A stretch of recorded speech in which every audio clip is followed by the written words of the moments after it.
Vous êtes sur Radio Prague International, à l'écoute du programme francophone diffusé depuis la capitale tchèque.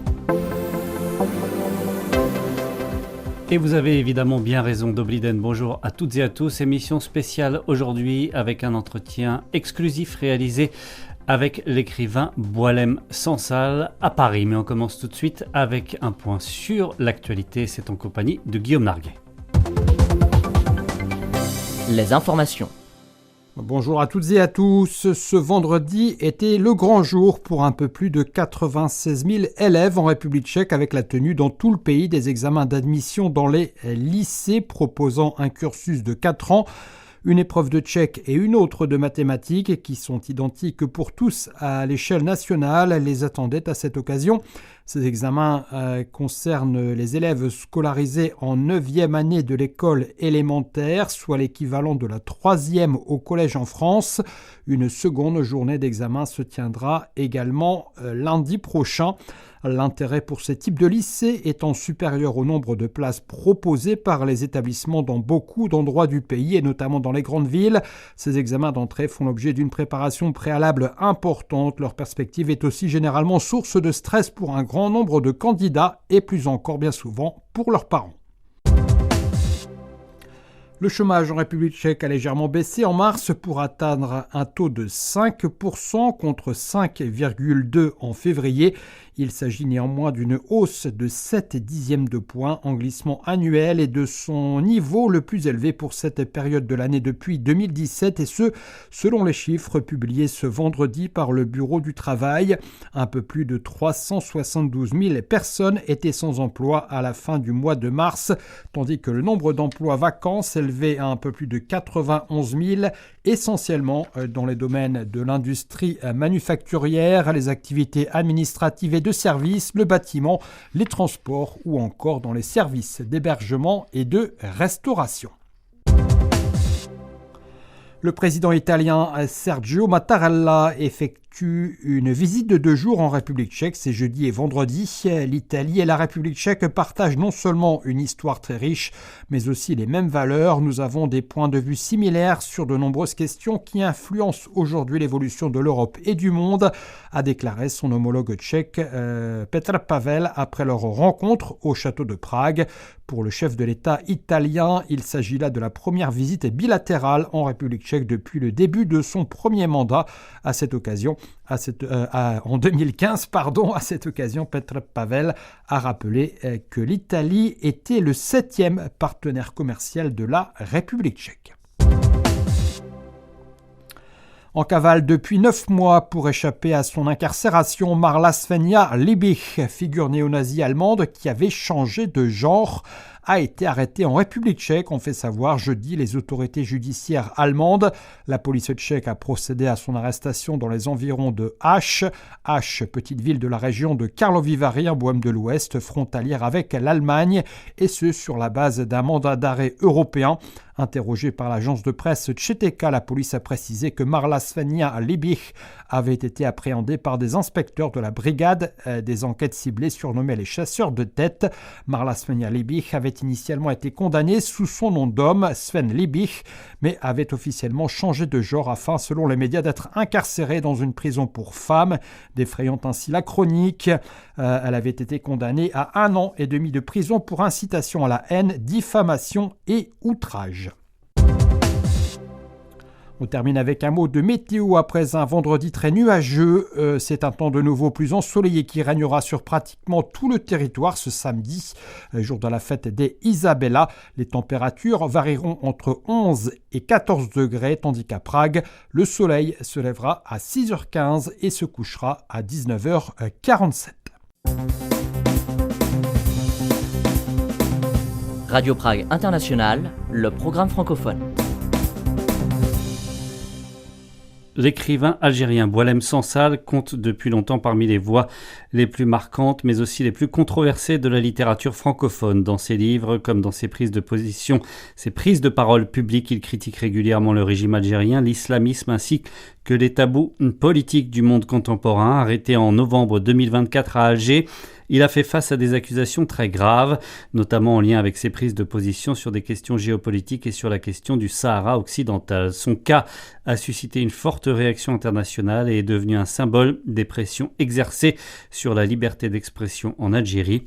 Après une douzaine de mois de détention, il a finalement été libéré, notamment grâce à une intense mobilisation internationale. Dans cet entretien, Boualem Sansal évoque ouvertement son expérience de la prison, l'exil, la littérature et la politique, ainsi que son lien personnel avec la Tchéquie, où vivent ses enfants et petits-enfants. Boualem Sansal, bonjour. Est-ce qu'on peut commencer par votre lien avec Prague, avec la Tchéquie, plus précisément avec la Tchécoslovaquie? Quand s'est fait votre premier contact?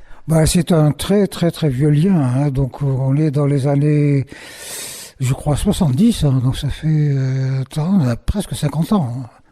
Même plus que 50 ans, parce que mes filles, l'aînée a 53 ans, et l'autre en a 50. Donc ça date de cette époque-là.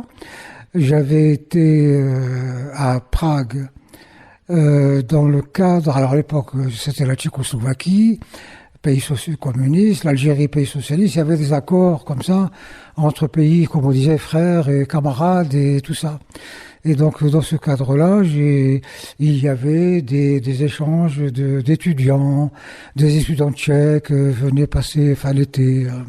Il y avait des programmes comme ça d'échanges d'étudiants. C'est dans ce cadre que j'ai été à Prague. Et nous étions, je pense une trentaine de garçons et de filles. Et bon voilà, et là-bas j'ai connu celle qui allait devenir ma femme, Anichka. On s'est fréquenté, on s'est écrit. L'année d'après, elle est venue en Algérie, à Boumerdès, et puis on a compris qu'on était très amoureux l'un de l'autre et que ce serait sympa de nous marier. Et finalement, l'année d'après, on s'est mariés, quoi. Je me souviens plus, cette même année, je crois. On s'est mariés, puis est arrivé Nani, puis est arrivé Sabine, et voilà, puis Caron, la vie s'est faite comme ça, et puis voilà. Votre premier souvenir de Prague, il vous a marqué? La Tchécoslovaquie, c'est un très beau pays, hein, et Prague, c'est extraordinaire. On ne peut pas ne pas être frappé par Prague, continuer. C'est une très très belle ville. On dit que c'est vraiment un musée à ciel ouvert. C'est tout à fait vrai. J'avais été également très très frappé par la gentillesse des Tchèques. C'est des gens qui sont très doux, c'est l'impression que j'avais à cette époque. Je sais pas si elle est toujours vraie, mais à cette époque, elle l'était. Un peuple intelligent, cultivé, et c'était formidable. Alors ma femme aussi était comme ça, très belle et très cultivée. Franchement, c'était un très beau mariage avec de beaux enfants. C'était très très bien, hein. Et puis le temps est passé. Ça devenait de plus en plus difficile de vivre en Algérie à cause de la montée de l'islamisme. Et donc on avait vraiment très peur pour nos filles. Les mettre à l'école. Nani a commencé et on était vraiment très inquiets en voyant l'évolution, quoi. Déjà, on sentait qu'à l'école, il y avait derrière les apparences républicaines et tout ça, il y avait un processus d'endoctrinement, notamment pour ce qu'ils appelaient les enfants mixtes, qui ont donc en général des mamans étrangères ou des pères. Et là, on a vu le drame venir. On s'est dit, ils ont continué comme ça. Elles vont comme toutes leurs copines, hein, leurs petites copines algériennes, elles vont devenir des petites islamistes. Bon, c'est peut-être pas grave quand on est très jeune, mais si ça reste longtemps, ça devient très dangereux. Et donc, à partir de là, on a déplacé nos filles à Prague chez les grands-parents, et elles ont été donc entièrement scolarisées à Prague. Et donc, de fil en aiguille, petit à petit, comme ça, s'est organisé une sorte de séparation involontaire, quoi. Il y a quelques années, sur nos ondes, vous aviez décrit la Tchéquie un peu comme votre deuxième pays. C'est toujours le cas ? C'est toujours le cas. En tout cas, c'est le pays de mes filles. Et maintenant, et de mes petites filles. Donc j'ai des racines maintenant profondes dans ce pays.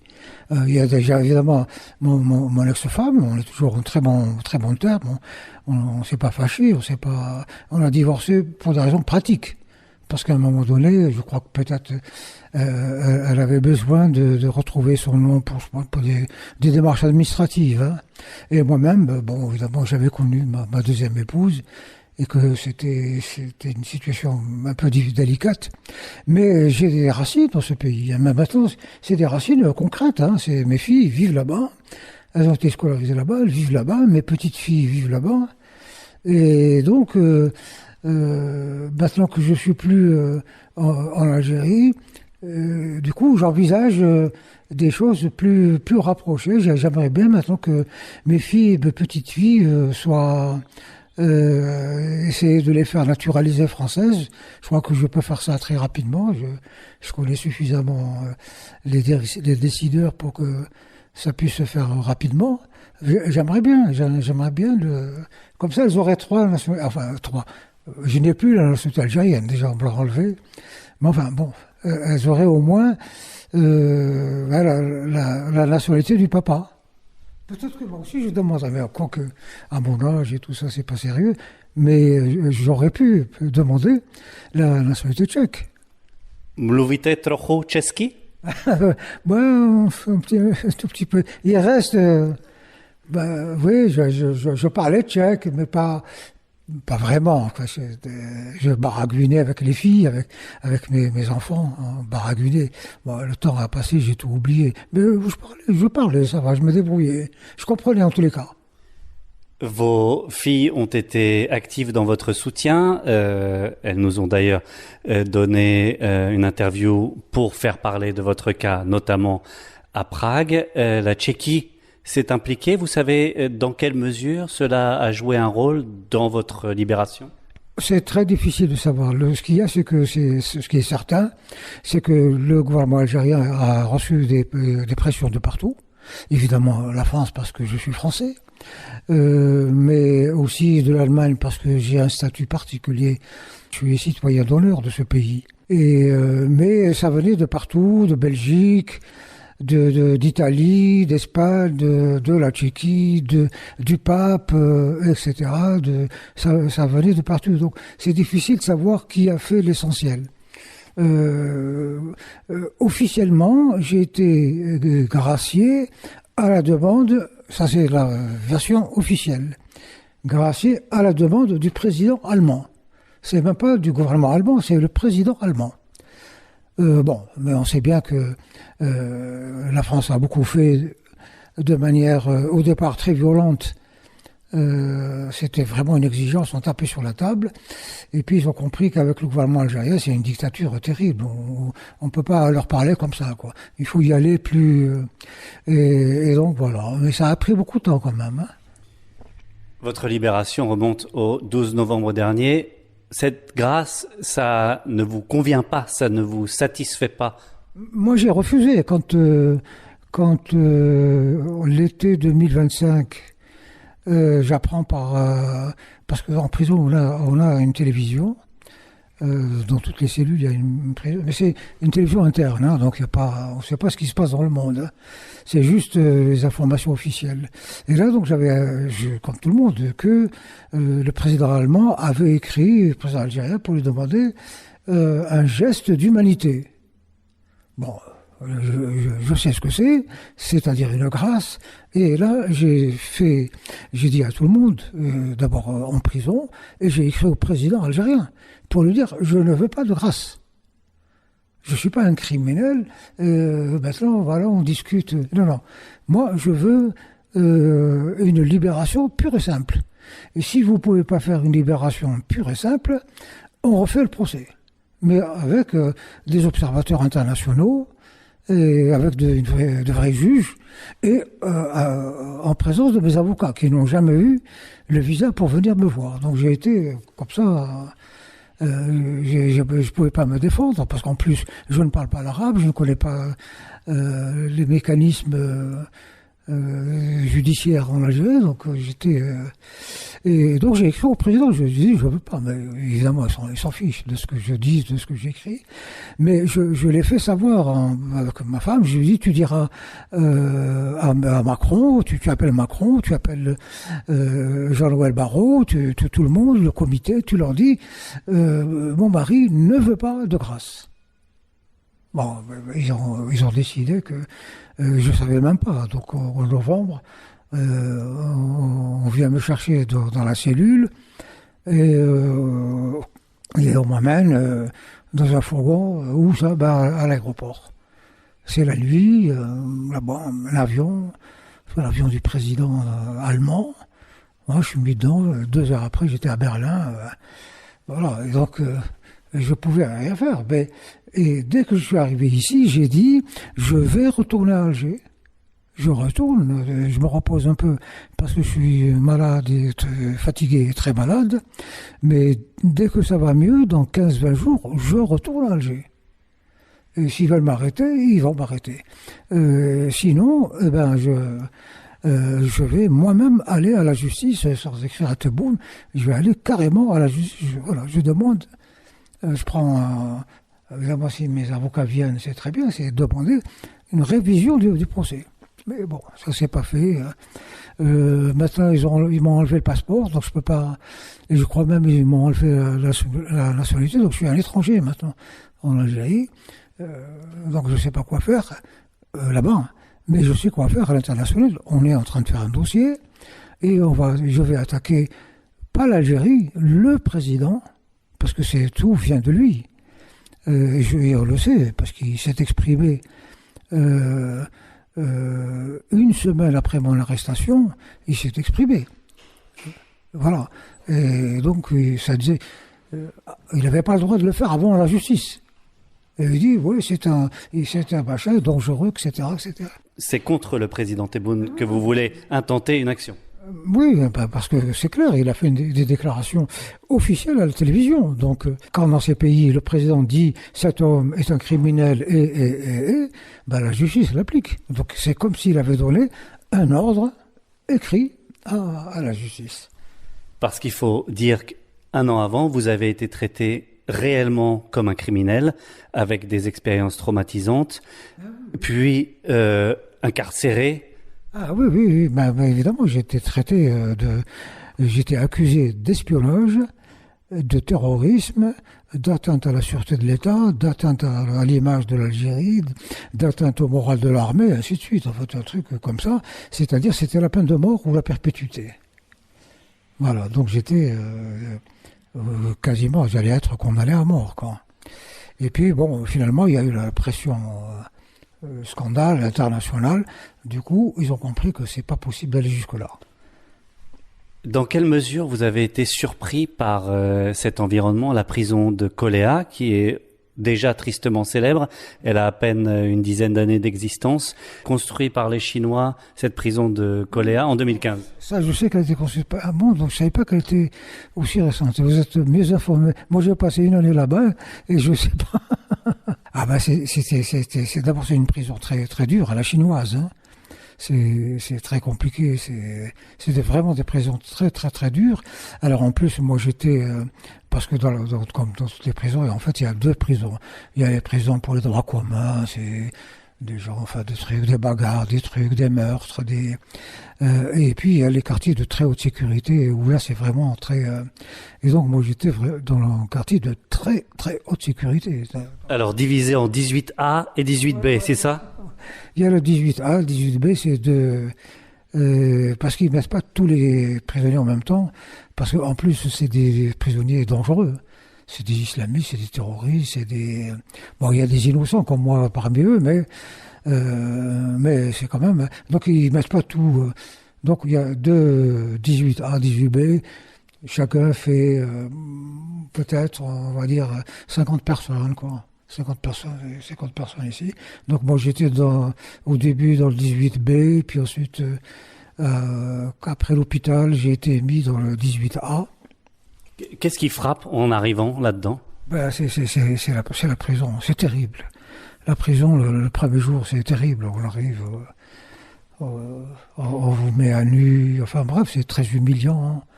on vous coupe les cheveux, et puis ça dure très longtemps, on vous fait signer des tas de papiers, etc.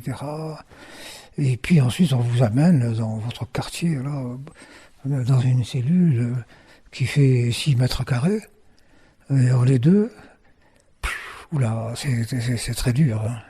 Et vous vous retrouvez avec des terroristes, des djihadistes, des un peu plus modérés, de tout. Oui, il y a de tout. Hein. Il y a de gros assassins. Hein. Des gens qui ont fait évidemment l'Algérie, mais qui ont ensuite ils sont partis, ils sont battus en Tchétchénie, qui ont fait de la prison en Russie, chez Poutine. Ensuite, qui ont été, après 10 ans, ils ont été relâchés et ils ont rejoint Daesh en Syrie. Et puis ils reviennent en Algérie pour essayer ou au Mali, etc. Vous le disiez, vous ne parlez pas l'arabe, mais vous pouviez communiquer avec ces gens-là? Moi, je parle l'arabe de la rue, normal. Mais la justice travaille avec l'arabe officiel, que personne ne parle. Les Algériens ne parlent pas. On pense que les Algériens parlent arabe, pas du tout. Ils parlent soit ce qu'on appelle l'arabe dialectal, c'est un truc, soit en berbère. Ils parlent le berbère. Donc, et la justice travaille avec. C'est la seule institution d'ailleurs qui ne travaille qu'en arabe coranique, voilà, très classique, hein. Que personne ne comprend. Donc, voilà. Vous avez évidemment une connaissance de la culture tchèque. Dans quelle mesure des modèles comme Václav Havel, incarcéré lui-même sous le communisme, ont pu vous inspirer pendant cette terrible expérience? Ben oui, ça, bien sûr. Quand on se retrouve dans cette position de prisonnier politique, on a tendance, évidemment, à regarder toute l'histoire, à commencer par Victor Hugo et ainsi de suite. Hein. Et on passe par toutes les grands procès, et évidemment, Václav Havel, Kundera. Moi, évidemment, j'ai une fibre très sensible. Côté Tchéquie, évidemment, surtout que quelqu'un comme Kundera, je le connais même très bien. On s'est connus, même Václav Havel, je l'avais rencontré. Et donc, oui, on cherche, mais aussi pour des amis chinois. Par exemple, moi, je m'étais battu pour la libération de Liao Yu. Qui s'était inspiré lui-même de la charte 77 de Prague. Voilà, oui, absolument, qui d'ailleurs m'a succédé. Pas tout de suite, peut-être 2 années après, pour le prix de la paix allemand, le Friedenspreis. Et il l'avait eu, et donc je l'avais un peu guidé à l'époque. Je me suis un peu occupé de lui. Mais oui, on regarde ces choses-là. Les dissidents tchécoslovaques qui étaient ici à Paris, notamment autour de Pavel Tigrid et d'autres, étaient évidemment très surveillés par les services de la Tchécoslovaquie, la STB, manœuvrée par le KGB évidemment. Est-ce que le régime algérien a la capacité de surveiller des personnes comme vous actuellement à Paris? Les services algériens sont reconnus comme étant parmi les plus puissants du monde. Hein. Ils ont une capacité d'action et d'influence absolument partout, vraiment partout. Ils suivent la diaspora avec beaucoup de minutie, beaucoup de détails et tout ça, d'autant plus que la nouvelle diaspora est essentiellement kabyle et elle est sécessionniste. Donc, et puis, ils ont créé le parti, le MAC, vous connaissez, et ils sont soutenus par beaucoup de gouvernements, sans le dire officiellement. Les seuls qui les soutiennent de manière officielle, c'est Israël, le Maroc, 2-3 pays comme ça. Mais les autres, ils observent. Ils prennent pas encore position. Est-ce que c'est sérieux? Est-ce que donc ils sont très surveillés. Alors et moi, je vous le dis, je suis surveillé comme on surveille le lait sur le feu. Hein.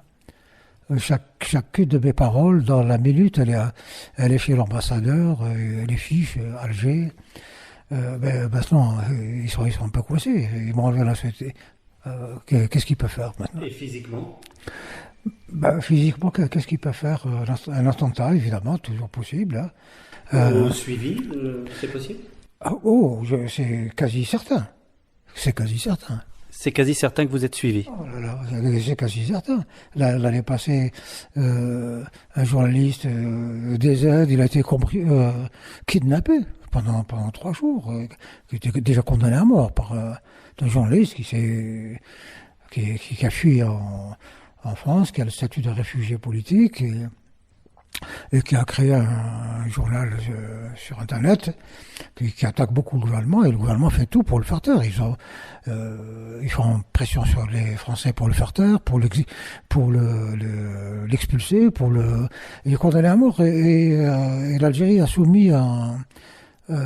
saisi Interpol pour et a déposé des dossiers d'extradition partout. Maintenant, pour moi, ils sont coincés. Si j'étais Algérien, ils l'auraient déjà fait. Ils auraient déjà déposé un dossier d'extradition. Mais maintenant, je suis plus algérien, je suis français. Donc c'est difficile de demander à la France d'extrader un Français. Comment est-ce que vous voulez y retourner? Non, je pense que le régime algérien ne va pas tenir, évidemment, parce que celui-là, le pire de tous depuis l'indépendance, il ne peut pas perdurer, c'est pas possible. Ou alors on est dans un état... non, il ne peut pas perdurer. Ce régime va tomber. Non, pas le régime. Le pouvoir actuel va tomber. Le régime restera. Hein, il restera comme en Iran. L'ayatollah est mort. Bon, son fils arrive et le régime continue avec d'autres personnes. Donc là aussi, je pense que le président qui viendra, quand ils vont déposer celui-là, je pense qu'il cherchera une sorte de truc un peu comme ça. En tout cas, au départ, il en aura besoin d'être un peu tout sourire avec tout le monde, pour être un peu se légitimer et tout ça. Et là, je saisirai l'occasion pour rentrer. Alors, ma déchéance n'est pas officielle. Pour le moment, moi je suis ça de très près, régulièrement j'appelle des amis à Alger qui sont bien introduits. Est-ce qu'il y a quelque chose? Est-ce qu'il y a un décret au journal officiel? Alors peut-être qu'il y a un décret non publié, ça existe, mais pour le moment, officiellement, il n'y a rien. C'est de la parole qui a été rapportée par des journalistes, y compris des journaux proches du pouvoir.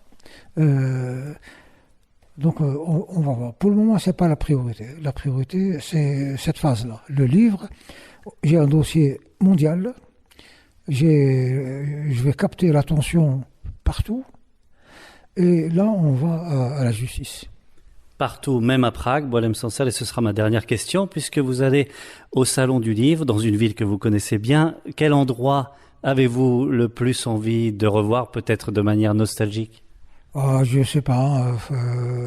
Je crois pas qu'au départ, ce soit des lieux. Non, c'est juste être là-bas. C'est le pays de mes filles et de mes petites filles.